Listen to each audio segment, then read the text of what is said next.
এই জন্য সব নামাজের ভিতরে ফজর নামাজের গুরুত্ব। এই কথাটা আল্লাহ কোরআনে কারীমের ভিতরে বলছেন, আকিমিস সালাতা লিদুলুকিশ শামসি ইলা ওয়াসাকিল লাইল ওয়া কুরআনাল ফাজর ইন্না কুরআনাল ফাজরি কানা মাশহুদা।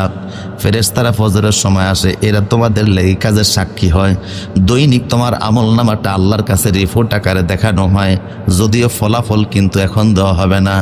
রসুল বলে তুরাদু আমালুকুম ইয়াউমাল ইসনাইন ওয়া ইয়াউমাল খামিসে। আবার প্রত্যেক সপ্তাহের সোমবারে এবং বৃহস্পতিবারে তোমাদের আমল নামার একটা প্রতিবেদন রিপোর্ট আল্লাহর সামনে পেশ করা হয়। আর বাৎসরিক প্রত্যেক বছরের লাইলাতুল কদরের রাতে মানুষের আমল নামা আল্লাহর সামনে পেশ করা হয়। তাইলে দৈনিক একবার, সপ্তাহে একবার, বছরে, আর কিয়ামতের ময়দানে চূড়ান্তভাবে প্রত্যেক মানুষের আমল নামা আল্লাহর সামনে ফেরেশতারা পেশ করবে। কিভাবে পেশ করবে? প্রত্যেকটা মানুষের গলা থেকে আমল নামা ফেরেশতারা বের করে ফেলবে। সুবহানাল্লাহ বলেন। এতদিন আমল নামা কোথায় ছিল? কথা কোনা কোথায় ছিল?